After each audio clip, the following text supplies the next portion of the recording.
Assalamu alaikum wa rahmatullahi wa barakatuhu. Peace be unto you, and the mercy of Allah and the blessings of Allah. I start in the name of Allah, the most compassionate and the most merciful. Jazakallah khairan, may Allah reward you, Brother Mubarak, for your recitation of the Quran. So now we turn to our keynote speaker, Sister Aminah Assilmi. And just to give you a brief introduction as to what this lecture is the result of. It's basically the result of a series of two things. First of all, the most immediate being our Islamic Awareness Week, which we have been having this whole week. We've been having various events and speeches, and as you can see, part of the display outside. Secondly, and more sort of more attention drawing, is the fact that the media turned its attention on Muslim women in France and Quebec when they were not permitted to wear the hijab, the Muslim covering, in their schools. And because of this, we decided to invite Sister Aminah Assilmi to come and go beyond the veil to speak on the issue of Muslim women today. Just a few words on the speaker herself. She is a proud mother of 3 and a grandmother of 3. She has a degree in broadcasting. She is the director of the International Union of Muslim Women, and she is the regional coordinator for the Council of American Islamic Relations. And she is also the coordinator for the Islamic Society of North America Field Services. And that is just the beginning of the list. So without further ado, I will hand over the floor to Sister Aminah.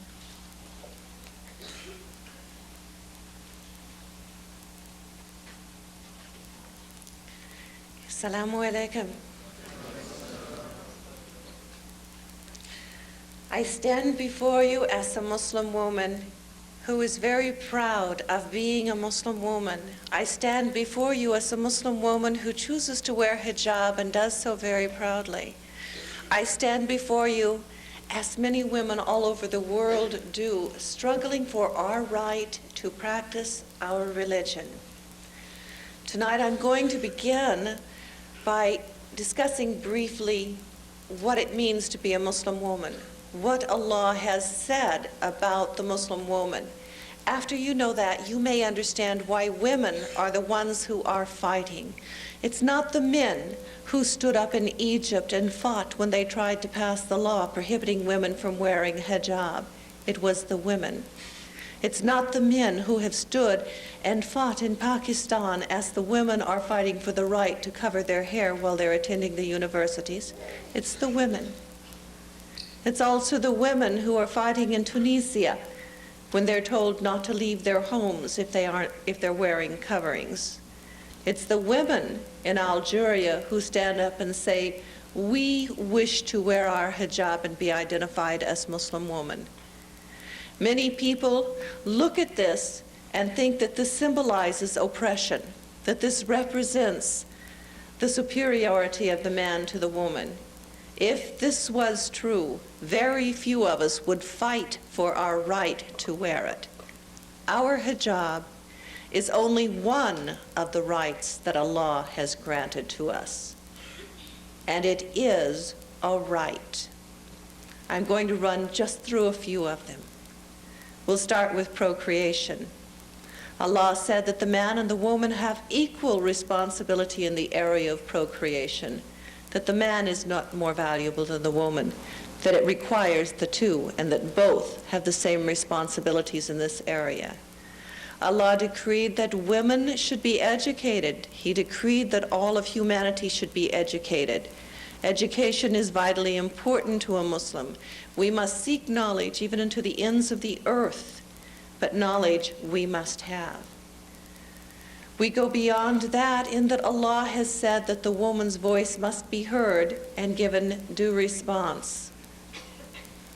We have a right to voice our opinion.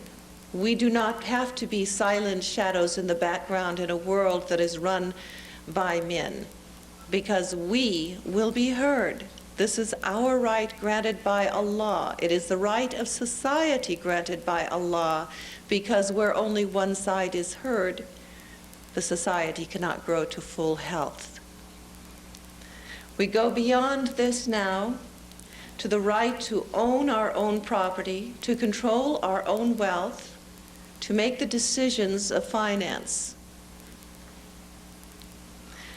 Women have for centuries been fighting for the right to control their own wealth.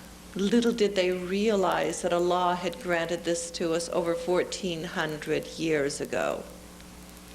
Whatever a woman owns is hers when she gets married and remains hers. Her husband has no rights on it at all. Whatever comes to her during the marriage remains hers. The husband has no right on it at all, except that which she chooses to give to him. He cannot even ask for what is hers. The responsibility of maintenance is his, no matter how much money she has.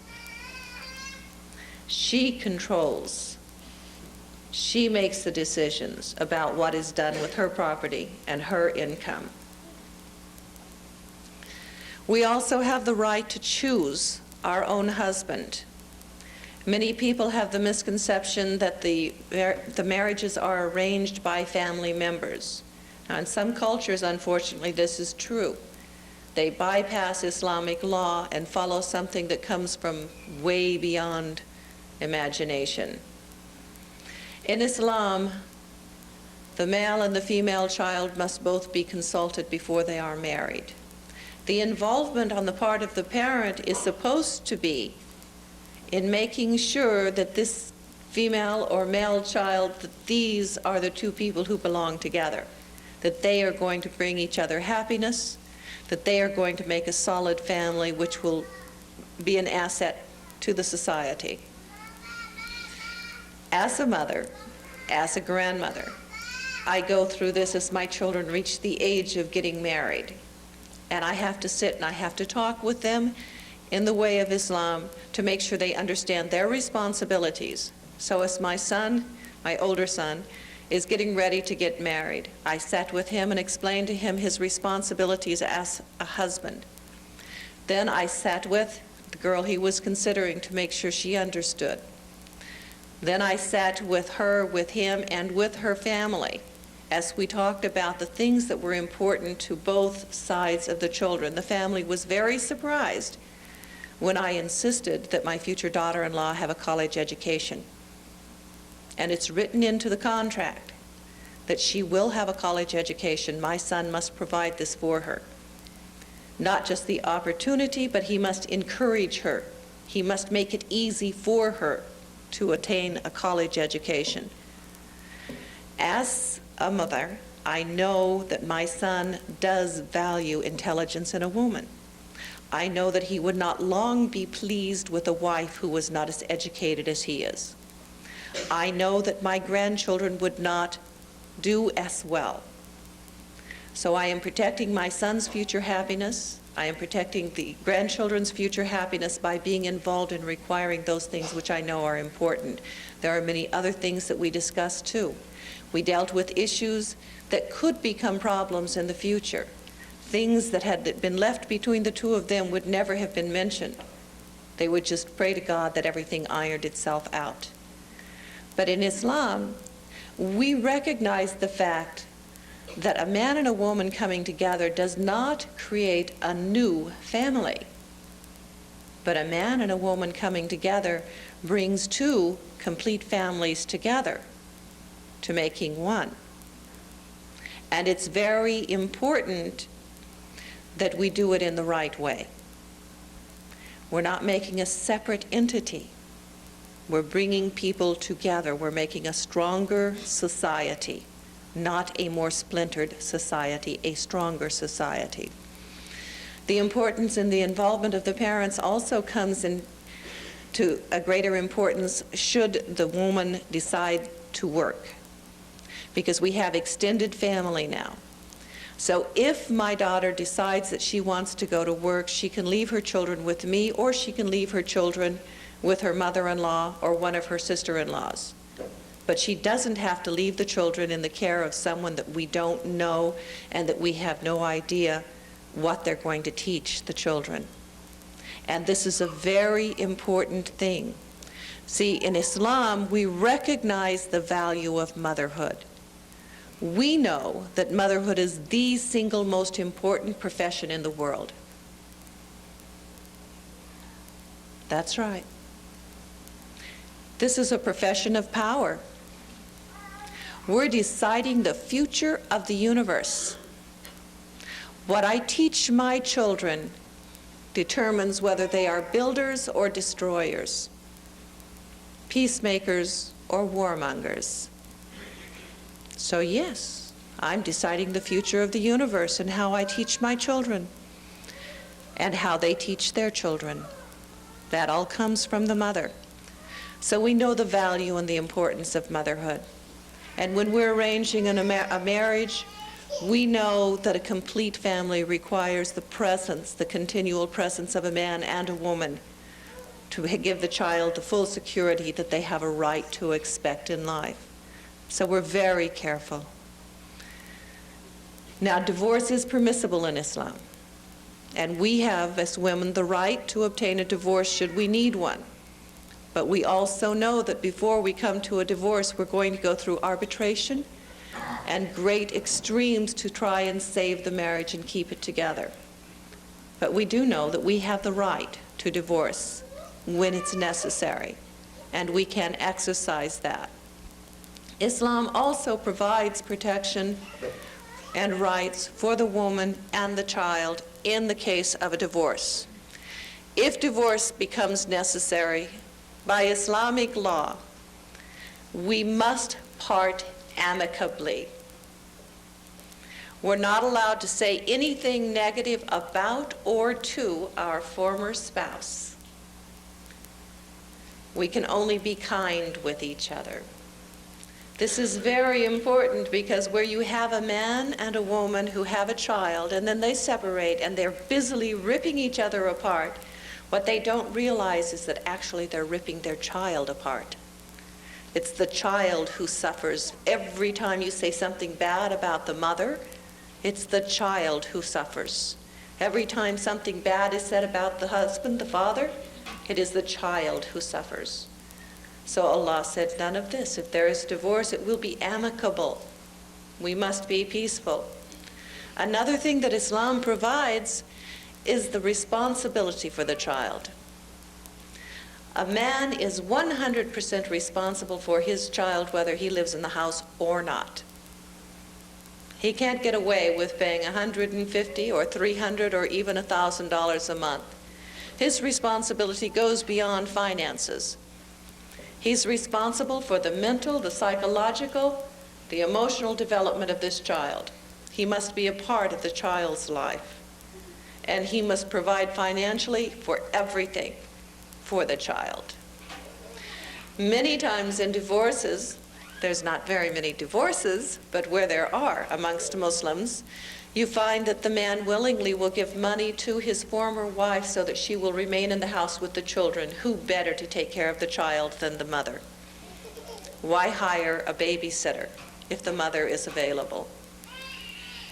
So we do things in an amicable way which allows the child to grow up without the strife, without the pain and the agony that they suffer from the other kinds of divorces. Our rights continue on. So we've had the right of procreation, the right of education, the right of voice, the right of owning our property, of choosing our husband, of disposing, if necessary, of our husband, the right to protection for our children, disposing not through death, okay? Let's make that clear, all right? That right we don't have, okay? We continue on into the right of hijab. And hijab is a right. It's not just an obligation and a responsibility, it is a right for the woman. The Quran says that we should cover ourselves and identify ourselves as being Muslim. My hijab does that. When I walk down the street, I am identified as being a Muslim. The second part says that we would not be molested. Now, molesting does not just mean rape, and we've simplified things a little bit too much when we start talking about Islam. First thing you have to know is that rape has nothing to do with sex, physical desire, love, any of that. Rape is an act of violence and hate, and it does not depend on the way a woman is dressed. A woman does not ask to be raped by wearing less clothing.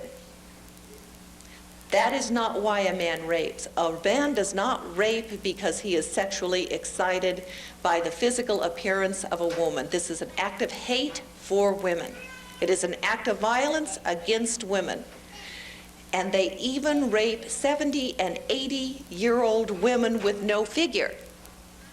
Okay, this dress prevents us from being molested because this dress reminds us constantly of who we are. When I pass a store window and I see myself, I'm reminded that I am a Muslim.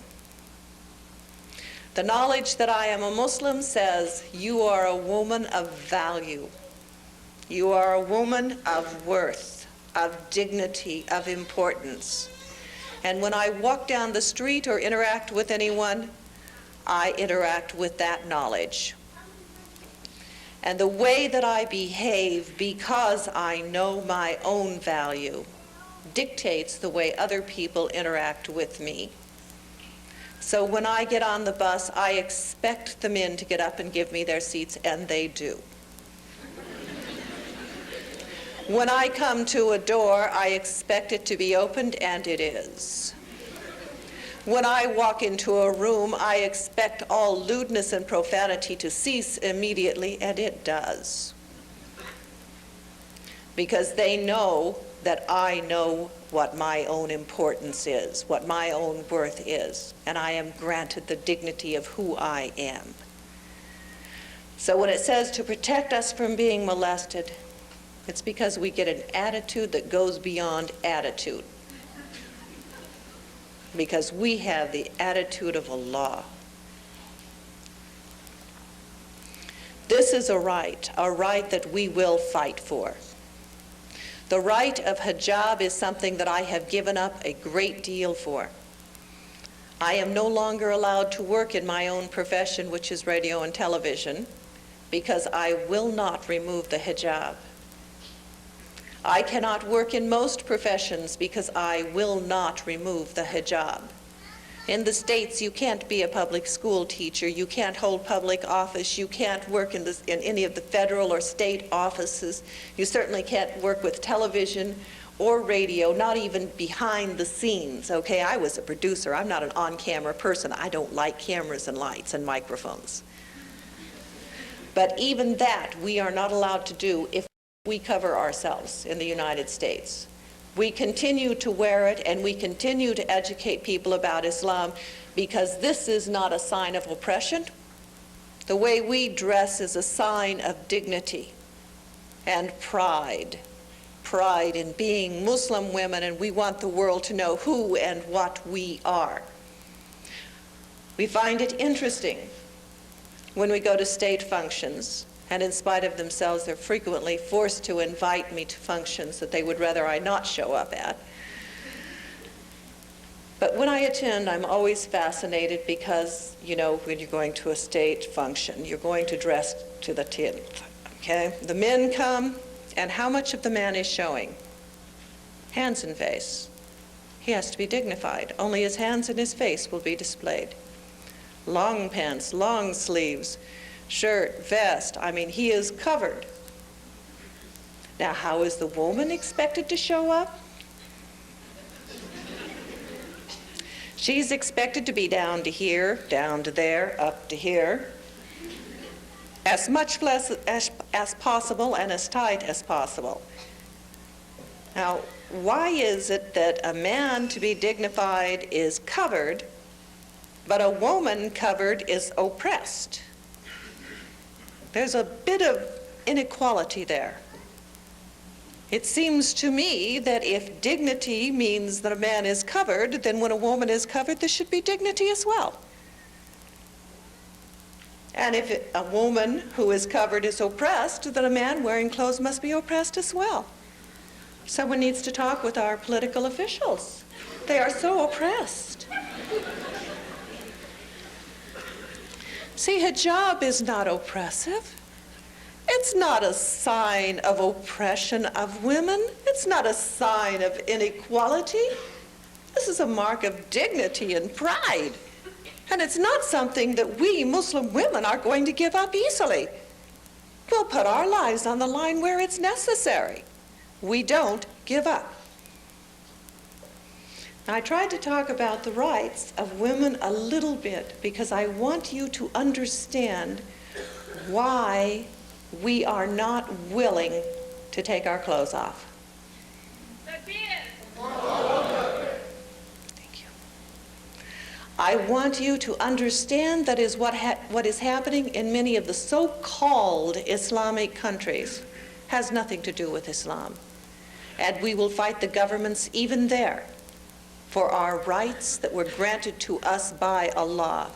We have an advantage over most women in that the rights granted to us by Allah over 1,400 years ago are permanent and forever.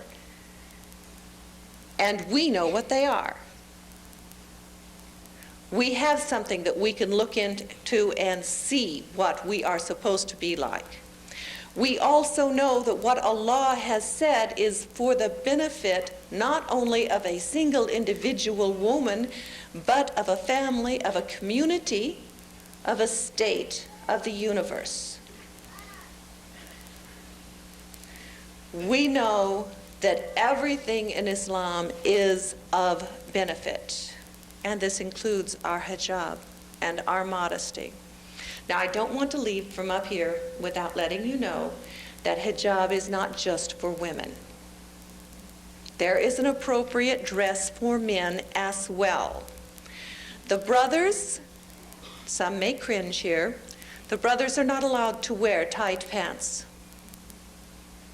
It's not permissible. It's also not healthy, and when you reach the age of 49 or 50, you'll know the difference.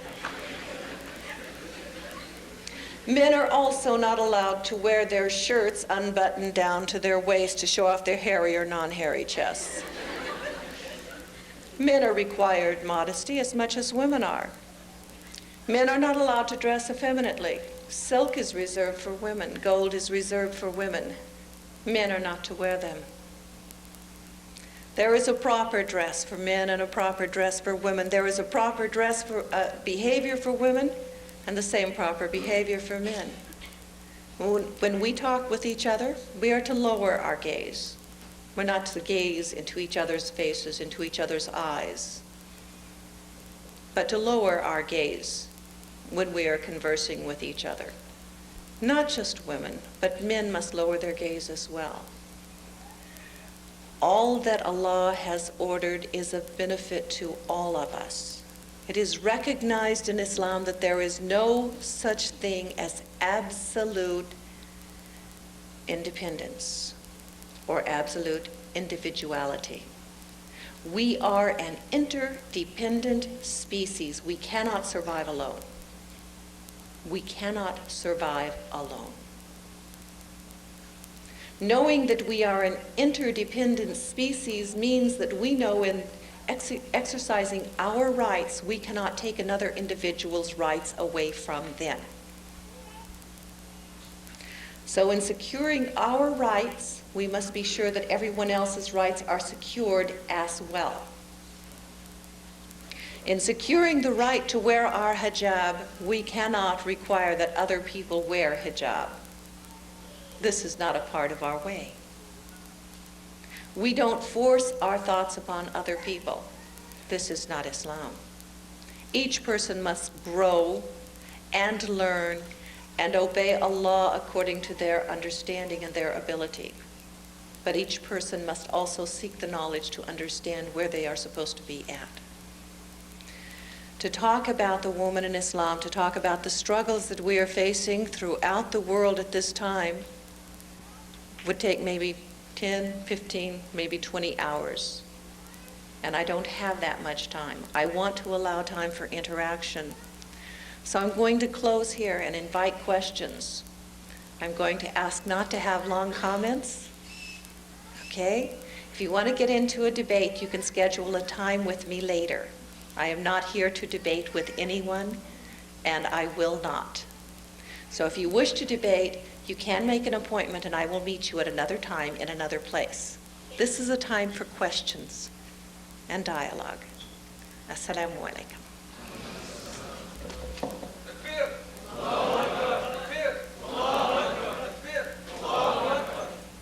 Okay, I'll just first of all take one question from here, then I'll take it from the right and then from the left.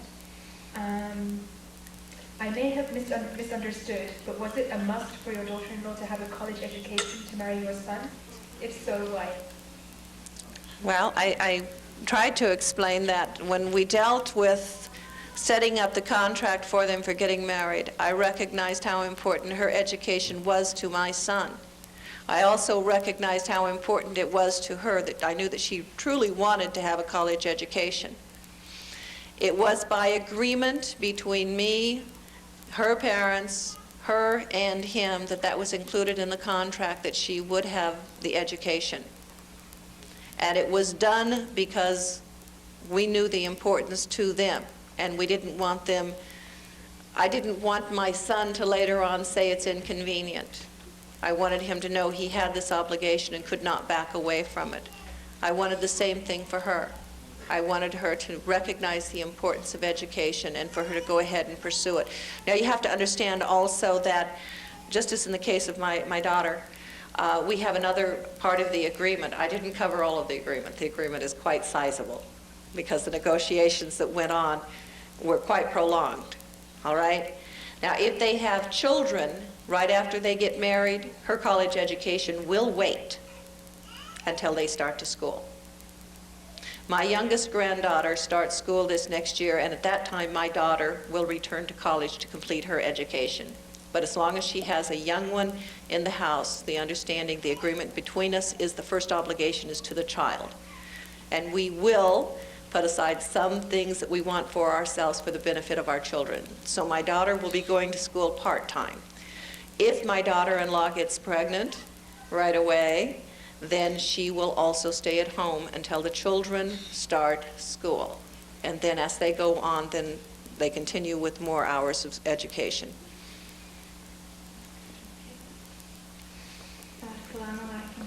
Thank you for coming on display to address us.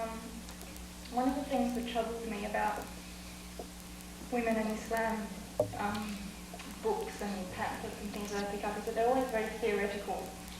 They're always, this is what Islam says about women, and women are equal in Islam, and it's always very theoretical. And when you look around the world, you don't see that at all.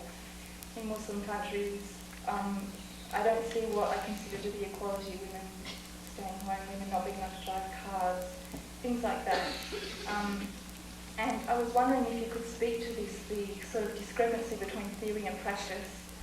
Why you think it's occurring in such a vast majority of countries which profess to be Islamic, and any practical advices on how we can change this.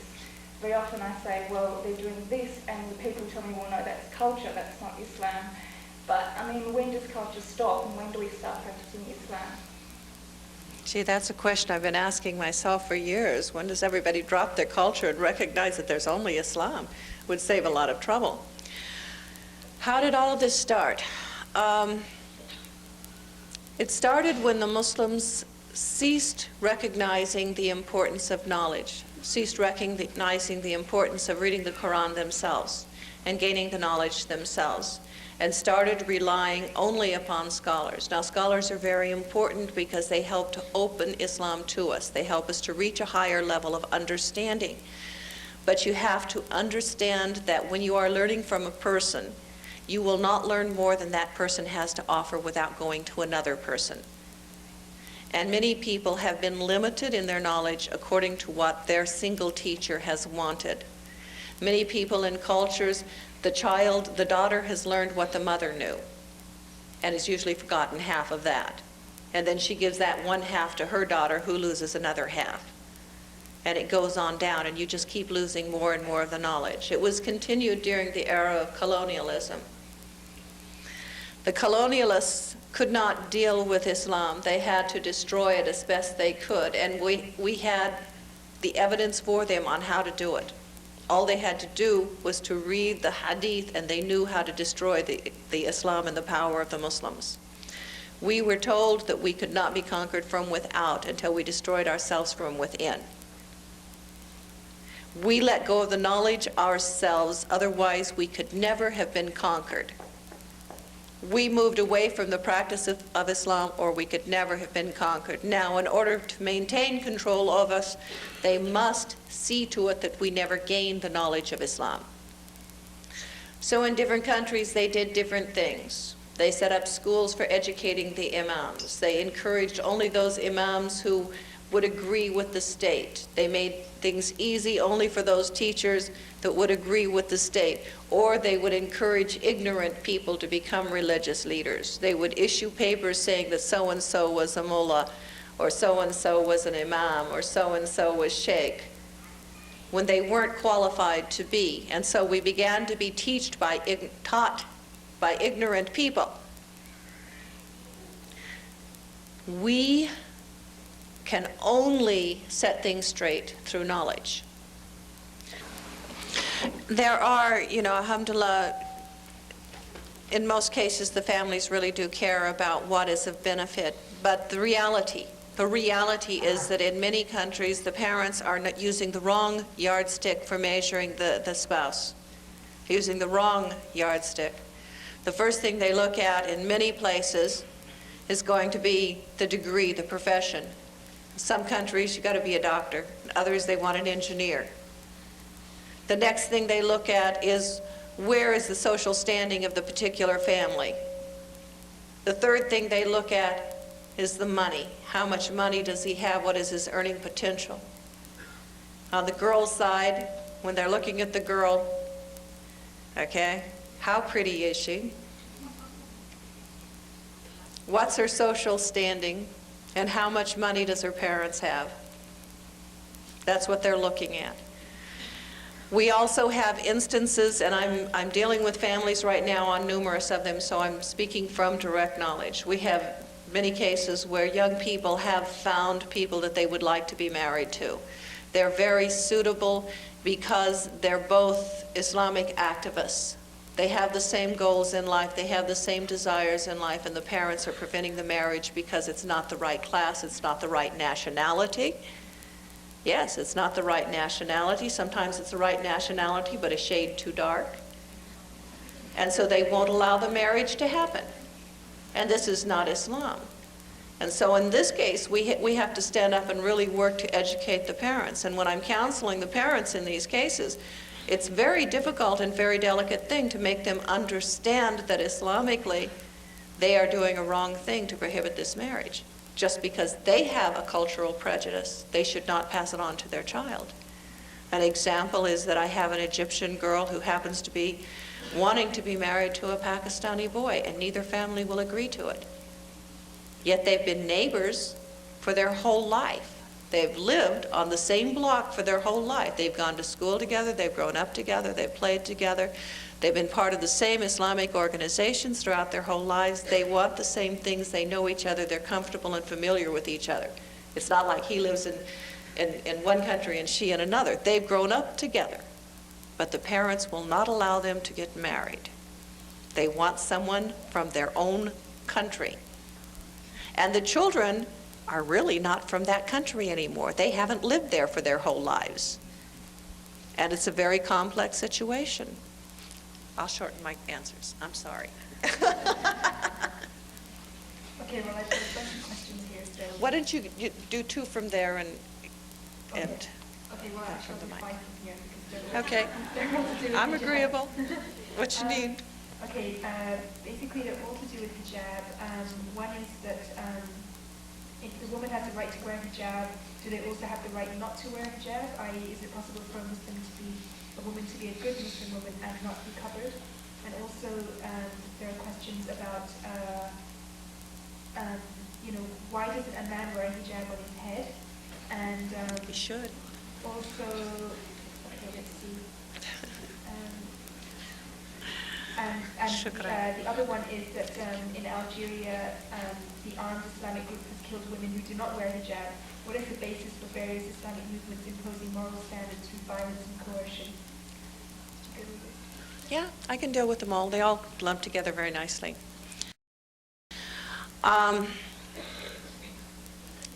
Allah is the judge. Allah is the judge. We are not given the right to judge each other. You cannot tell the iman of a person by their outer appearances.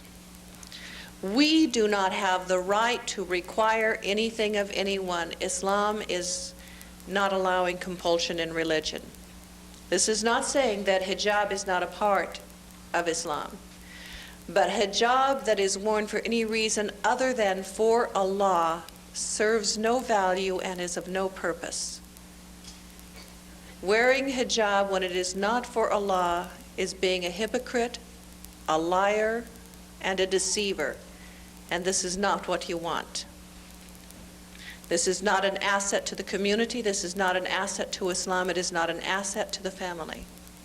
Yes, we want to encourage the wearing of hijab for both men and women. Yes, the men should be covering their hair, although I know there are some schools that say it's not as important, okay, but it is, by all schools, better, at least, if the men are covering their hair in some way. I wish I saw more of you covering in one way or the other. It would please me enormously. The men frequently, I had one man here in Canada come to me and say, don't you think we should encourage the women to wear the hijab so that people could see the Muslims? And my response is, I would like to see the men dressing in a way that they could be identified as being a Muslim. And that doesn't mean a beard, because a lot of men wear beards who are not Muslim. There's also some nationalities, I happen to be Native American, and Native American men don't grow beards. It's not physically possible for us to grow beards. But we can still be in service of Allah. So you can't judge by a beard. There have to be other ways that you could look and see whether someone is a Muslim. And so you should be identified as a Muslim as well. The people who are forcing it, they have to answer to Allah. Because our decisions in Islam, they're to be ours. Okay, I'll take a question from this guy. Assalamu alaikum wa rahmatullah. I think some people have, they have this sort of inner turmoil going within themselves. I was surprised to know that in Quebec, they had this situation with a sister that was denied the ability to enter school because of the hijab. In terms of your opinion, do you think it's the two different sides? Should we take the approach that we should lobby and go to the government and, like for instance, the situation in the United States about wearing the hijab and inhibiting your profession? What feasible means we need to take? Because I think a lot of Muslims are incognito because we don't know which way to go. Should we take the political due process step, or should we start to be, what's the other option available? We have the same situations in the United States, by the way. Just a matter of weeks ago, a woman in St. Paul was arrested because she had on hijab. And so we have the same situations happening. When that happened in St. Paul, the women organized immediately. And we called newspapers and television stations and radio stations. We did talk shows, we did interviews, we went to the police department, we went to the Senate, we went to the state offices, we went everywhere to make sure that they understood that this was something that could not happen. We were not silent. And we went through using public relations, and this is something Muslims need to learn, the effective use of the media.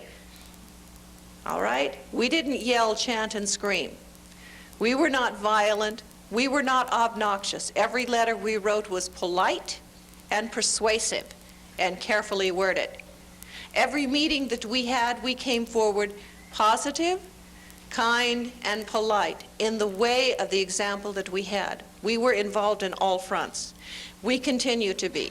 We're involved in the legal process. You should be involved in the legal process too. You can't change things without being involved.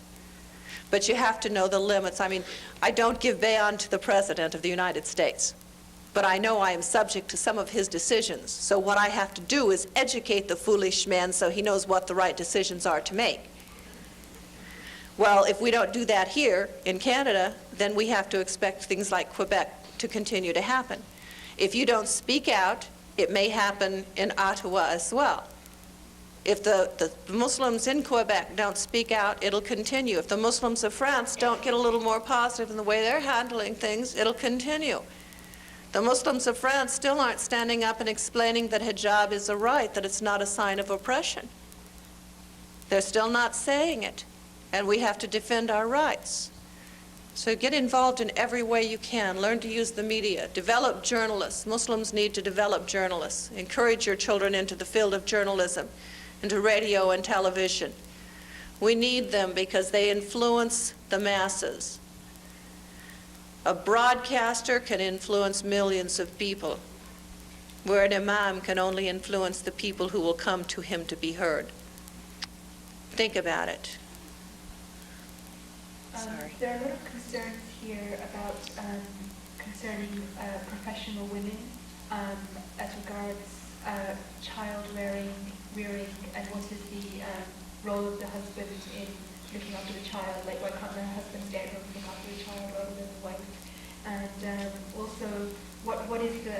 Do you consider man to be dominion?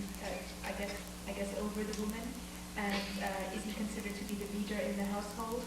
And just to sort of, I guess, in addition to this, another question that you said that the laws set by Allah for you were set 1400 years ago, but if Islam is universal, how about people before that time?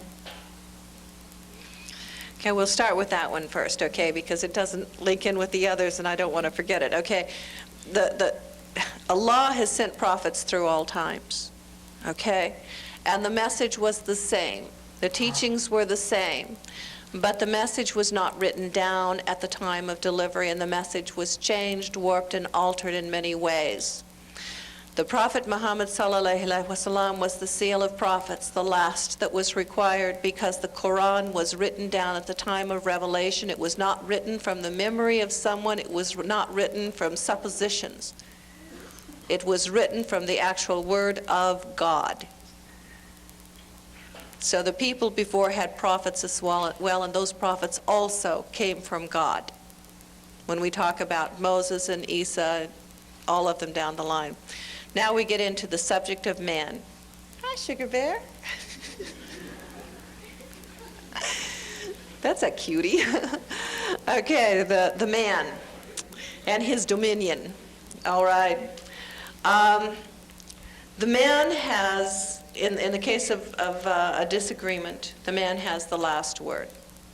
And it's necessary that one person have the last word, otherwise an argument could go on indefinitely. So the man is given the last word, but that does not give him complete authority, because the man is also required to function in consultation with his wife. So he must be considerate of her and her needs in making any decisions. And when they're having their discussion, if it comes down to that it has to be ended, the man has the final word. That's his degree of authority over her. When it comes to whether a man can stay at home and take care of the children while the woman goes to work, yes, he can. I know several Muslim families where the man actually prefers it this way. And one of the brothers, he has 6 children. The 6 children were driving his wife absolutely bonkers. He hated going to work and leaving the children because that's what he liked to do the most. And he's wonderful. All of his children have memorized the Quran. All of them recite Quran beautifully. He does a wonderful house. He cooks really well. He's, alhamdulillah. And he's also 100% a man, all the way down the line. Okay? She happens to be a doctor, and she was very eager to go into the practice, and they reached the agreement between them. You know, this is really what I'd like to do. Do you have a problem with it? And they agreed to it between them. It's what she wanted, it's what he wanted. Can a man require a woman to work? No, a man can't require a woman to work. Can a man use the money that a woman earns when she's working? No, not unless she lets him. Only the amount that she allows. He doesn't have any right to her income. So they had a lot of agreements to come to, you know, as far as her income when they made the decision that he wanted to stay at home and quit his career, and she would now pursue her career while he stayed at home and had fun with the kids. And they have a great relationship. I love to go to their home. It's a beautiful thing to walk into their home. The relationship between the husband and wife is magnificent. Such kindness, such consideration, such love between them. It's so obvious. You can see them sneaking looks at each other, and you know how much they love each other. You know it. And the adoration of the children. And there's so much peace So much peace. The children never seem to be fighting. And they're certainly not waiting for Daddy to come home and punish them. Daddy's already there. Islamically, the man, whether he's working or not, must be involved in bringing up the children. He has to be there. A man should be changing diapers when he's home as much as a woman. Diapers are not a woman's domain. It's a man's too. You made the child. You had your share in making the child. You got your share in taking care of the child. And a child will grow up much stronger, much happier, much more healthy if he has a positive interaction with the father. It's necessary for the girls because a girl interacts with her husband according to the way she interacted with her father. A lot of times I have to caution men on the way they behave with their wives, because how you behave with your wife, that's what your daughter will expect. If you strike your wife, if you're rude to your wife, this is what your daughter will expect and accept. So remember, how you treat your wife, your daughter's husband is going to treat her. So be careful. Okay, and women, the same admonition goes to you on being careful how you interact with your husband as well. Boys in particular need to have a lot of time with their fathers so that they can learn how to be men, so that they can learn how to interact in society, so they can be confident and secure.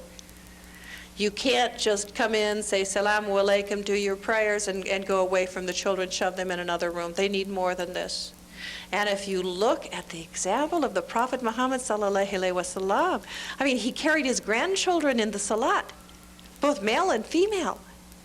They were allowed to crawl all over him. He would run to see them constantly. He was so loving and doting on his children and his grandchildren. And he was certainly a man.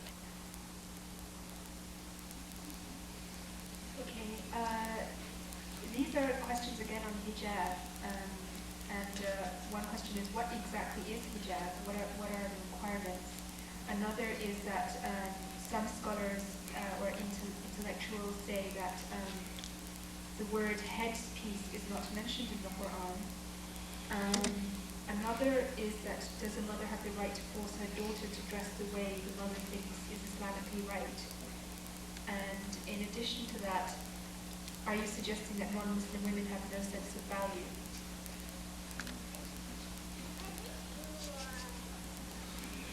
We have a lovely floor show going on here. This is wonderful. Proper hijab. There's a lot of dispute. Okay, so I'm just going to lay out what is minimal. Okay? Your hair should be covered, your body should be covered, your arms should be covered, your legs should be covered. It should not be in something that is sheer, and it should not be in something that is tight to show off your figure, okay? This is in front of men and non-Muslim women. Now, when you're amongst the Muslim women, again, there's a proper dress, and you have to be covered from here to your knees. And again, it must be loose-fitting, and it must not be sheer. So there's a proper way of dressing all the time. These are the minimums. The minimums. This allows a lot of flexibility. It allows a lot of room for individual creativity. It allows room for culture. It allows room for imagination. But that is the minimum, and anything less than that is less than the minimum. And another question in addition to that was, are you suggesting that non-Muslim women have no sense of value? No, I'm not suggesting that non-Muslim women have no sense of value, not by any means, okay? I grew up amongst non-Muslim women who had great sense of value and who I valued enormously, and who taught me a lot of very important things. So it has nothing to do with making that kind of accusation by any means, okay? There is a difference in the way that we believe in interacting. there is a difference that we think is better as far as the development of society. In many cases, you look at it, and like my grandmother would say, it's very old-fashioned in the way that we dress, in the way that we interact, in the way that we are with each other. And yes, maybe it is, but maybe that's because that was a better time and a better way of being. There was certainly less violence, there was certainly less abuse, there was certainly less divorce, there was certainly happier times for our children. There were a lot of benefits in that. Change is not always for the better. Change is not just by nature good. So we have not altered or changed because we believe that our book comes from God and cannot be changed. Some other religions do periodically rewrite their holy books or reinterpret their holy books. We do not do that. We believe that Islam is for all times and correct for all times and cannot be changed, cannot be altered, cannot be improved upon. Okay, any questions from the floor?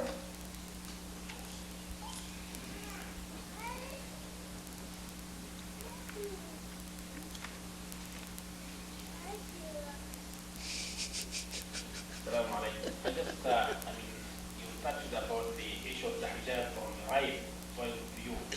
Don't you think it is the right, it is the order of Allah? Yes, it is the order of Allah. It is a part of Islam. It's required. It's a part of our Islam. This is the proper way of dressing. Just as there is a proper way for men to dress, there's a proper way for women to dress. But whether it's the proper way or not, we don't have the right to enforce it upon anyone. I can't go through this room and make every man in this room to take off the tight pants or to put on a hat or a turban or a scarf or something like that. I don't have that right. So I don't have the right to enforce it. What I have the right to do is educate people, to raise their awareness, to encourage them to grow and develop and to appreciate that which Allah has told us is best. Just I don't have the right to enforce it. Okay, you're still welcome to come up to the mics.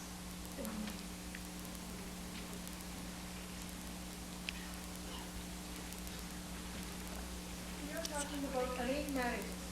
It's not arranged marriage that we force our children to marry so and so. It's just kind of protection that older people, like as a parent, know what is good for their children. I think you misunderstood what I said about arranged marriages. When I was talking about the involvement of the parents, I mean, this is what we're talking about, is that the parents are involved in it. But it's not without consultation with the children. I mean, the children cannot be married without their consent. That's Islamic law. Yeah, but And so we don't do that. And if, sometimes our children are so young, they're so emotional, they don't know what will happen after.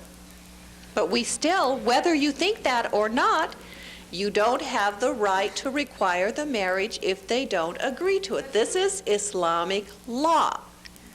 So whether you think the children are too young and that they won't agree to it because they're too young or emotional or not, as long as they don't agree, you can't do it. We can't alter that. We can't alter that. That's true, but sometimes the parents have to get involved. Well, I encourage involved in it. I mean, after all, I've been involved in my children in getting their marriage, and I didn't say yes to the first one, and I encouraged on the second one. But they can I said, always- this girl, this classmate of yours, this is really a good girl.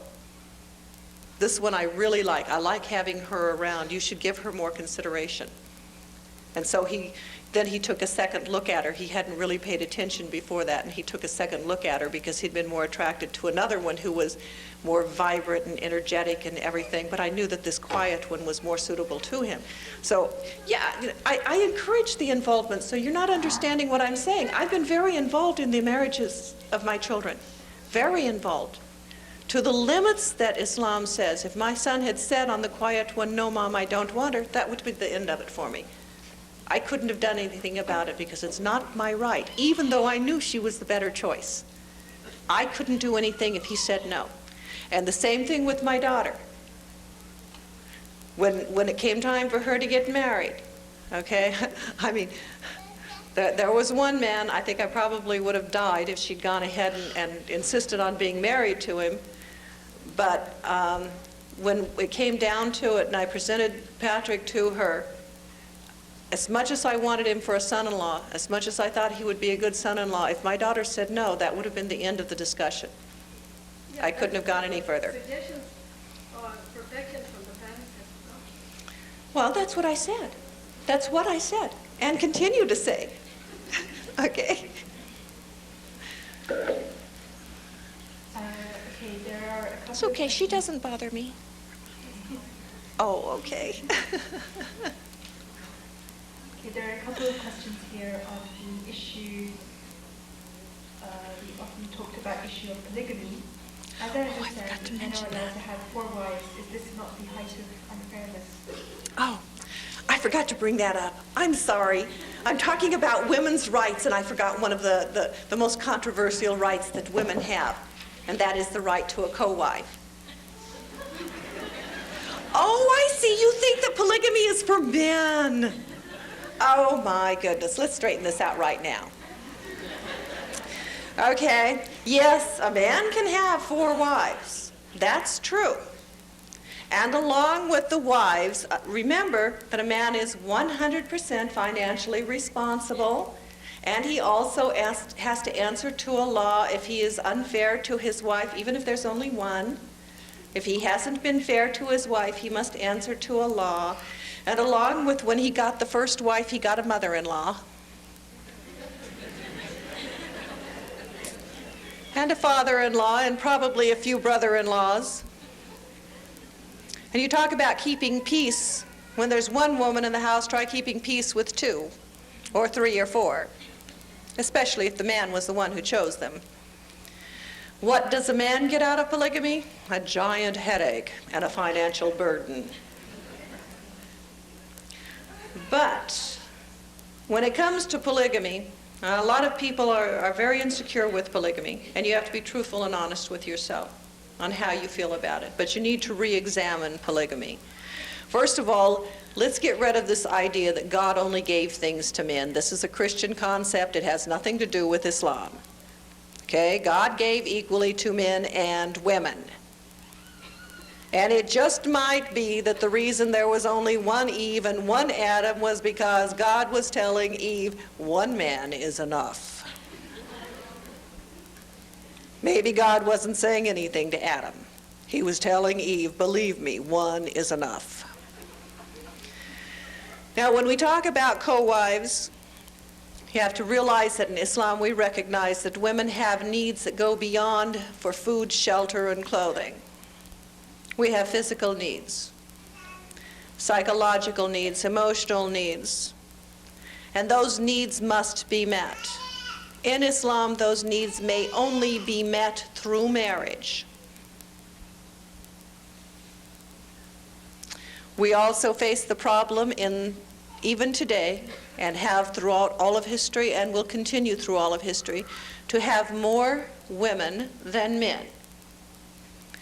According to the U.S. Census for 1990, if we married every man to a woman, every eligible man who thought like a man, to a woman, we would still have better than 20 million women who had no chance of marriage. But those 20 million women still have the same needs, the same desires, and the same right to have those needs fulfilled. Well, she could take the option of deprivation, and that's what it is deprivation, but that's been proven to be physically unhealthy, psychologically unhealthy, mentally unhealthy. She can take the option of taking someone else's husband, but that doesn't change the numbers, only the people. And it now leaves a different woman out there with the same needs, and now then some children without a full-time father. It also causes suspicion amongst women, so that the women continue to be competing with each other and not trusting with each other. Oh God, don't let her get too close, she's not married. Get her married to somebody fast before my husband gets interested. You know, shove her out the door, don't let her come anywhere around. It causes mistrust because you're afraid that your husband may choose another person over you. rather than being sisters with each other. Now in Islam, we want for our sisters and our brothers that which we want for ourselves. And so we have to sit and think, what would we want for ourselves? Would we want to have a life with no chance of having our physical needs met? And if not, then we need to examine polygamy. Now I have to tell you, when I first became aware that I was a Muslim, the day I took my Shahada, that was the day I became aware, my Shahada was a wee bit different because I didn't feel the same way that I do now. So I'm going to tell you what I said at that time. I said, Ashhadu an la ilaha illallah wa ashhadu anna Muhammadar Rasulullah, and I will never cover my hair. And if my husband takes another wife, I'll castrate him. A few years after embracing Islam, accepting the fact that I was indeed a Muslim, I set out to write an expose on polygamy to try and show Muslims that they should no longer practice this backward, wayward thing that just had no place in modern society. I spent 6 years researching for this. I interviewed many, many, many polygamous relationships, and I was very surprised at what I found. Now, I interviewed both the successful and the non-successful. I submitted the book for publication, and it was entitled Marriage and Family Life in Islam, and none of the big publishing houses wanted to accept it. I recently retitled and resubmitted it as making it together a successful guide to the practical guide to the successful practice of polygamy, and I have 3 publishing houses wanting it. The book doesn't contain that much about polygamy. Sorry, you may be disappointed. But in the course of my study and talking with these people, studying Quran, studying Hadith, checking scientific facts, reading the census books, reading different papers written by prominent psychologists and sociologists, I came finally to understand the value of polygamy and the importance of polygamy in our life. Now this does not, don't get the idea that I'm promoting polygamy, because I don't think there's very many men around that can handle it, in all honesty. Okay? Some of the men that I've talked to that do handle it very beautifully were very quick to tell me that the only thing they really felt that they got from polygamy was a giant headache. One brother, Abdurrahman, he used to tell me, oh, Aminah, if I knew then what I know now, if I make one unhappy with me, all 4 are unhappy with me. And then their mothers get involved. I have no peace. I have to be very careful. When we went on Hajj this year, there were 2 gentlemen in our party who had multiple wives, and I observed them in their shopping. One brother was determined to buy diamond rings for his wives. Now, they had to be of equal value and equal consideration, but could not be identical. You can't make it easy by going out and buy 2 identical rings. He had to show to his wives that he had given consideration to their unique personalities. But he couldn't spend more on one than the other. I mean, this brother put so much effort into buying those rings. And the other brother, when he was shopping for the dresses, it was the same thing. The consideration, this one likes purple, so her dress should have purple on it. This one likes green, so her dress should have green. This one looks better in this cut, this one looks better in that cut. Okay? But I had interviewed their wives, and I knew the personalities of their wives. And I also know the successfulness of their marriages. I'll also tell you about Abdurrahman. He was not given a choice. Polygamy was not his choice. He never intended to practice polygamy. Never wanted to. But he married the first one, Aisha. Aisha wanted her best friend.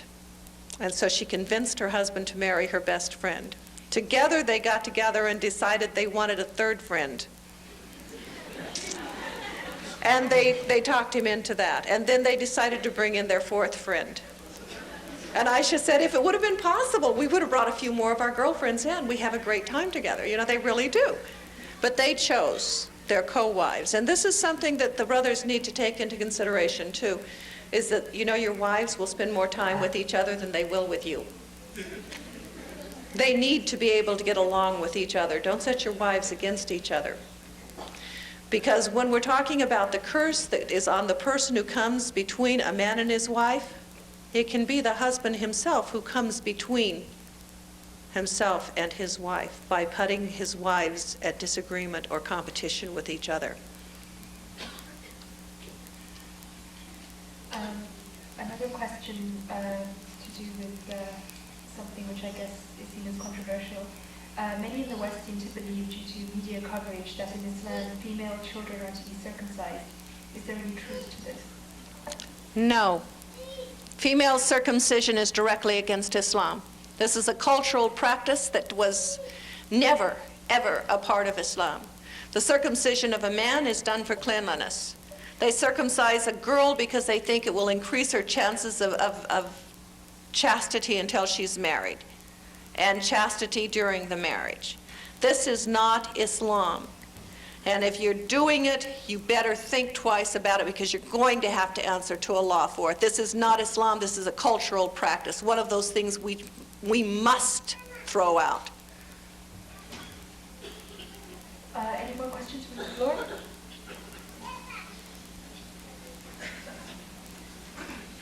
Hey, what are you having? How you doing? Yeah, I'm fine. Thank you. I have noticed some of the very highly qualified and God-fearing women, they're covering even their faces. I can understand what is their clear. Even in Pakistan, Bangladesh, I've seen those who are Muslim activists. They normally cover their faces. What is their real stand on how the Prophet's wives that they're covering their faces are not? I don't know. Can you please clarify? Okay. I really, in all truthfulness and honesty, prefer to cover even my face. I am more comfortable in it. I'm much more content in that way. And I would cover my face at all times, except I made a commitment to dawah. And one of the things that I was discovering was that when people saw me, they were so frightened that they couldn't hear what I had to say. So I went back to the minimum in order to help people to hear my words better. This is a beautiful thing, the experience of covering the face. It's a very beautiful experience, and many women do choose it. And as a woman who used to do it, I can tell you the value in it myself. It was the best way of being. And as soon as I have enough other women trained to go out and giving talks like this, so I don't have to do them anymore, I fully intend to go back to wearing it. I'll just read one question and then I'll take another one from the floor.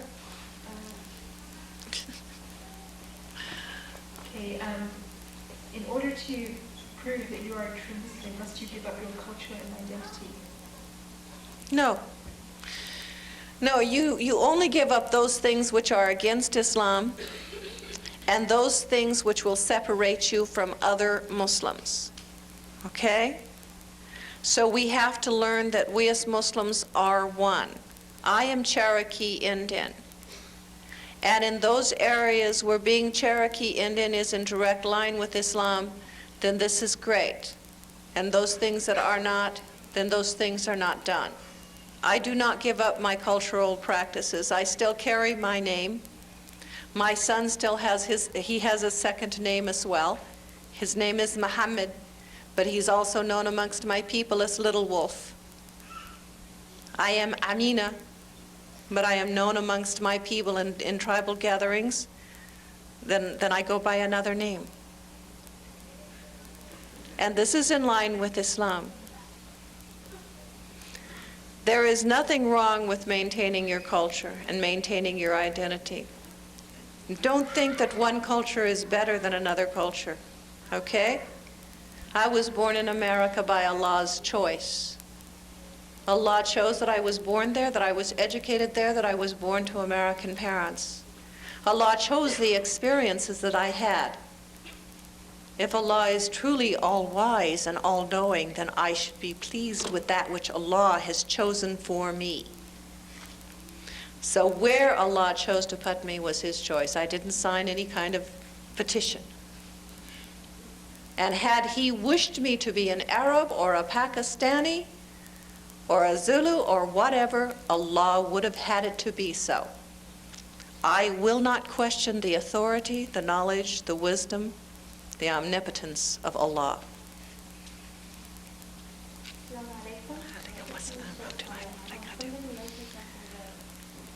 scholars say that the word head cover is not in the Quran or it's not in Islam. I just want to say that in Surah Nur, the word Khumuri Henna is in there, and the symbol for that is Khimar, and Khimar means head cover in Arabic. Islam. Thank you, that's true. Yeah. Assalamu alaikum. My question pertains to the fact that there have arisen a lot of so-called feminists, if I may use the word, such as Fatima Mernissi and Fatima Ibrahim, actually, who was here, I think, about 8 months ago. And they're getting a lot of support from, the so-called intellectual elite in Western society. So I was wondering what would be your response to these self-proclaimed intellectuals, such as Fatima Mernissi and Fatima Ibrahim. For example, in my library, we have a lot of books by these authors. And Fatima Mernissi, she's all over our library. Yes, and Fatima Mernissi has been for years refusing to get into a discussion with me about what true Islam is about. She doesn't have the courage to meet a Muslim woman. Yes, secular feminists support her because she says the things that they want for people to accept and believe, and she's accepted by the people to try and destroy Islam and drive Muslims apart. And her books are used in the women's studies departments all across the country. And the works of the true Muslim women are not accepted. They're not even accepted by publishing houses, let alone by universities. But we stand to earn some of that problem on ourselves because not enough of our women are writing on an intellectual level. Not enough of our women are striving to gain the knowledge and the ability to share this information. And I challenge the women and I challenge the men to encourage the women to do the writing and to spread the truth of Islam on an intellectual level that can be used in the universities. Give me the books, I will see that they are published and that they are put in the universities, but give me the books. I have a question about actually sisters in giving dawah and position of speeches in front of particularly brothers as well. Just what I have read about Aisha, she's male speaker. She had a screen, not just her veil, from what I have read, between her and there was a blind man who had come to see her once, and they had said, but he is blind, he can't see you, and she had said, but I can see him. How does that play in sisters giving dawah and in the position of giving speeches to minority brothers as well? This was a choice of Aisha, but this was not an order of the Prophet of Allah. Okay, if the Prophet of Allah had dictated this, it would be something very different. But Aisha, while being a mother of the believer, we were not told that we were supposed to follow her example. We were told to follow the example of the Prophet of Allah and to also take the examples of the 4 perfect women, of which she was not one of those 4 perfect women. What she did was very good and very well, and this was best for her. She was also very, very young. Okay? I mean, she was very, very young. And it's more difficult for a young woman. I'm not a young woman. I'm a 50-year-old woman. And it's very different. There's also a difference in the way of interacting. Okay? I have a great veil up here right now. I can't see anybody because this light is so bright that the only people I can see are the ones sitting on this side of the room. If I come 1, 2, 3, I can see beyond 3 seats here, and that's it. Anything beyond there is a fuzzy veil. And I choose, even though I look around a room, I choose women to look at. I do not look at the men. I choose the women that are sitting in seats to look at. Or if I can just look around and I can't see anything but this huge bright light, and it serves the purpose of the veil. And I think my age also serves the purpose of the veil and my attitude. But again, it goes back to the fact that had this been ordered by Allah, or had this been the practice of the Sunnah, then I also would practice that. Okay, I'll just give a couple questions from here, then I'll take one from the floor. Okay, one is kind of relevant to what you were talking about just now, and that is that how come the men and women are seated separately? Because we value marriage in Islam. Marriage is very sacred. Of all relationships, the most important is that of marriage. And we go to great extents to avoid jealousy in our marriage relationships.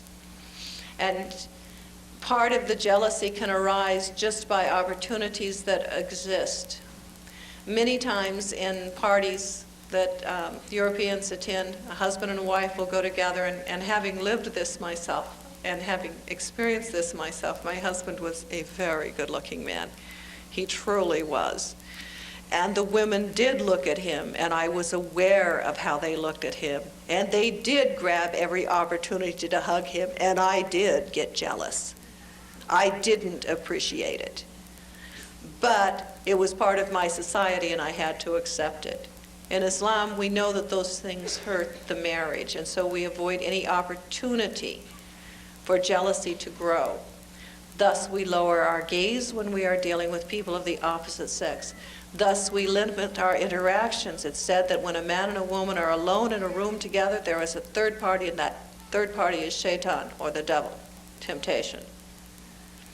So we avoid those circumstances that could place us into temptation, or that could possibly cause rumors or jealous feelings to arouse.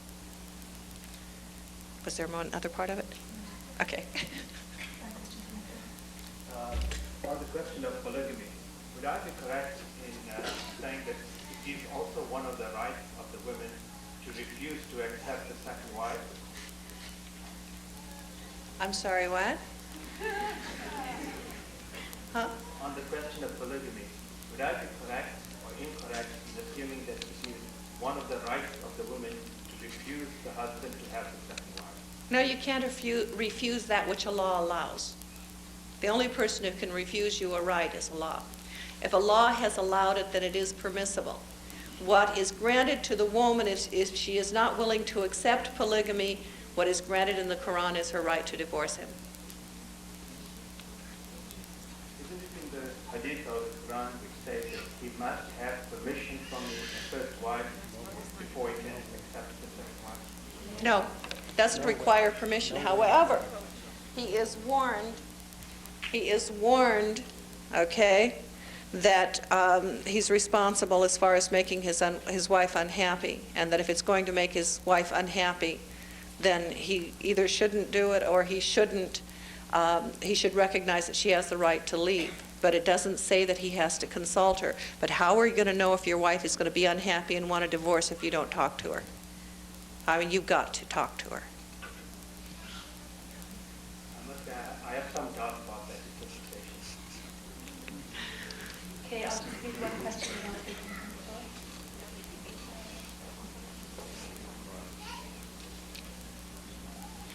Okay, why does the Quran say that 2 female witnesses are needed for 1 male witness? Okay, here's again a little thing. If we pick out one little thing without looking at the whole picture, you know. In one instance, in only one instance is this true. This is in areas of finance. In areas of finance, it requires 2 women to 1 man. There are other areas where a woman's testimony is stronger than a man's testimony. And there are areas where the testimony can be equal. Only in finance does the Quran say that it requires 2 women. Our cultures have taken this and carried it to the extreme. In some cases, we're not even allowed to witness. Now, there's something else that is very magnificent about this. At that time, women couldn't witness anything. What's really interesting is that while over 1,400 years ago Allah said that women had a right to witness things, in the West and throughout Europe, women still were not granted the right to witness. This right is less than 100 years old throughout all of North America and Europe. The right to witness a contract, of any contract. the right to sell property or do anything else. And yet, over 1,400 years ago, this was granted by Allah. We want to look at a little tiny piece and say this is negative, but we don't look at the positive side of this. And there is a positive side on this. Okay, go ahead. My question is, can the husband restrict the wife to the home and to what extent? Okay, a wife is not supposed to leave the home without her husband's knowledge and even consent. However, a husband cannot restrict a wife when it comes to the visitation of her parents or the conducting of her own affairs. So he can't restrict her to that extent, nor can he deny her access to the mosque. She has the right to go to the mosque, and no man has a right to refuse that to her. But on other things, going to visit friends, going shopping and things like that, you are supposed to get your husband's permission first. Another question from here is that, okay, there are these two questions, I might as well tie them in together. In the Surah Nisa, there is an ayah that condones the light beating of women. I know that Allah cannot believe that hurting the woman is okay. Could you please explain the interpretation of this ayah? And another question is to do with, you said that you seem to be saying that the prophetic and the Quranic laws are just like the modern standards of equality. There's got to be a difference.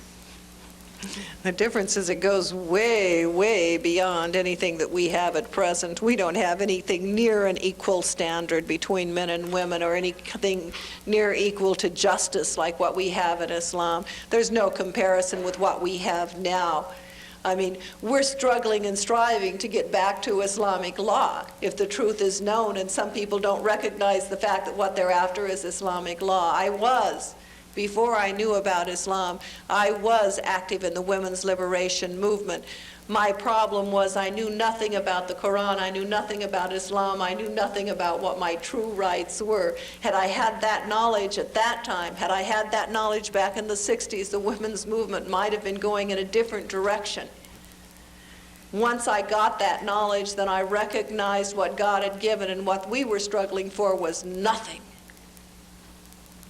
But gradually, we're moving back towards Islamic law. It's not that we're striving for what we have in the West, but rather that the West is striving towards Islamic law and doesn't even know it.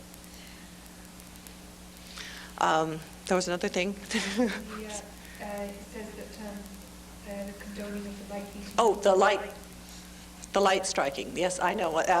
Different interpretations use beat, whip, they make it very, very violent. But actually, what the Quran does say is that under certain circumstances and after certain actions, a man may strike his wife lightly. Now, we asked the Prophet of Allah or the companions asked the Prophet of Allah about different things, and sometimes you tell them, don't ask. So there was no restriction. Okay, this was a restriction that a man could not do more than lightly strike his wife under certain circumstances, but nowhere in Quran or Hadith does it dictate how often or how hard a woman can strike a man. Allah didn't restrict that. He restricted the man and said, you can't do this. But there was no restriction placed on the woman. Except we shouldn't, all Muslims are forbidden from striking in the face. Okay? But understand that striking, whether it's a man or a woman, means there's a failure to communicate going on here, and you're putting your marriage in jeopardy. And if we're going to use the example of the perfect example, how many times did he strike any of his wives? Right, never. Were his wives quiet, submissive, and obedient? No way. There's very few women of today who can compete with the mothers of the believers for their strength and their determination. And they made his life miserable on occasions, but he never hit one. Never. So it's a restriction, it's a limitation on men, but they didn't limit the woman. Not too many more. Yeah. Okay, are there any more questions from the floor? Come up to the microphone. Okay. There's a couple. We have a sister with a baby too. Could you come closer to the mic? Assalamu alaikum. Okay. My question is for youth. You know this new craze that everyone's going wild and everything? How can Muslim teenagers, protect themselves from this? And exactly how can we avoid situations which can be very hard? Actually, it's not a new craze. Even when I was young, teenagers were going wild. And even my daughter, who's 27, when she was young, I believe teenagers were growing wild. And I still think teenagers are going wild. The older person always thinks they're going wild. Unfortunately, in this case, it's true because the family has deteriorated to such an extent that the teenagers have no one to turn to. And where we live, it's a very interesting thing because most of the children are locked, junior high school children, my youngest is in junior high school, most of the junior high school children are actually locked out of their homes until their parents come home from work. Now understand that Kansas and Toronto have very similar weather. Okay, very similar weather. There have been many times that children come to my house, 13, 14, and 15-year-old boys, because it's raining and it's cold and they have no place to go. What are they going to do? They're going to go hang out somewhere. They're going to do something to try and stay warm, and their parents won't let them in their houses. Their parents aren't there for them, and they have nowhere else to go. But they all know, oh, we can go to Khala Aminah's house, and she's going to have a big pot of hot stew, which we can eat all of it if we want to, because she'll just make another supper, and it's no problem. And they come to my house, but they know also in my house there's no profanity. There's no lewdness. There's no drugs, there's no alcohol. And they know that when it's time to pray, we're going to pray. If they want to join us, even though they're not Muslim, they're welcome to. But when it's time to pray, everyone is going to sit down in the room with us and be quiet and let us do our prayers. And this has done a lot to changing the way some of these children are thinking and feeling, and some of these children are no longer as wild as they used to be. I'm getting reports from the school about how the children are changing, and they're talking about Khala Aminah. And they finally figured out that Khala Aminah was, oh, that's Muhammad's mother. They didn't know who this or what this Khala Aminah was. They thought it was a teen hangout somewhere. Okay. The kids have no place. They have no one. And we, the Muslim parents, does it really hurt to provide a safe haven for children that aren't Muslim? Do we have to teach our children, to stay away from the kafirs and keep everything away? Can't we provide safe havens? Can't we provide clubs and activities and things for all of the children, Muslim and non-Muslim, to participate in? If we did that, we wouldn't have as much trouble. I can't tell you how many of these teenagers have quit smoking because they can't do it if they come to my house. And if they come to my house and I smell cigarettes on them, I go, please go take a shower. Don't breathe in my direction. And they don't want to hurt my feelings. At first they thought, boy, she's weird. But now then, they really have respect for us. And they're doing really well. And a few of the boys have actually asked if they could come to Jummah prayer with us. And 2 of the children have asked if they could attend the Minna conference in December. And they're not Muslim. I'd love to bring them, but I'm afraid of how the Muslims might interact with them and that they might drive them away before we secure them.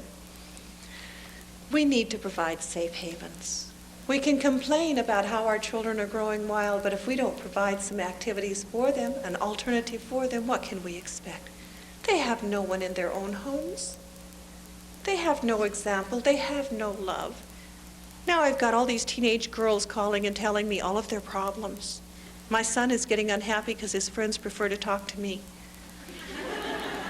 He's getting jealous. Sometimes he tells me, Mom, could you just go in the other room so they'll talk to me for a while? They accept my hijab. They accept my strictness. They don't do anything that would offend me. If they offend me, I mean, they're practically on their knees begging me to forgive them. And I know they're not this way with their parents. They'll also stand up and fight for me. We can touch a lot of people if we just open our hearts. And it's not a hard thing to do. Help our teenagers by providing them places and activities and things to do. And include the non-Muslim children. They're not as vile and as obnoxious as you may think. I used to be one. I used to be one. Any more questions from the floor? If you want, we have some videotapes of previous talks on women in Islam, including the debate with the journalist from the Atlantic Journal about women behind the veil. And my son is dealing with that in some way. I also have some books by a phenomenal brother named Jeffrey Lang that I strongly recommend. If you haven't heard of Jeffrey Lang, he used to be an atheist. You know, one of those people that didn't believe there was really a God. And he was serious about it. Highly educated man was sure there was no God. Now he is very sure there is a God. He's a Muslim. And he wrote in a book about his struggle.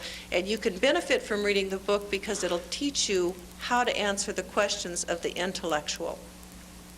So it's really, really good.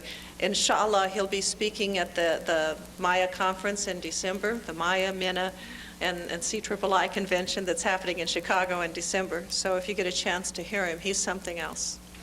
Okay, I thank you very much for your time and your patience and your tolerance. I ask you to remember that I am a human with my own weaknesses. What I have said that is correct is from Allah. If I have made mistakes, they are from me, and I ask you to forgive me for any errors that I have made.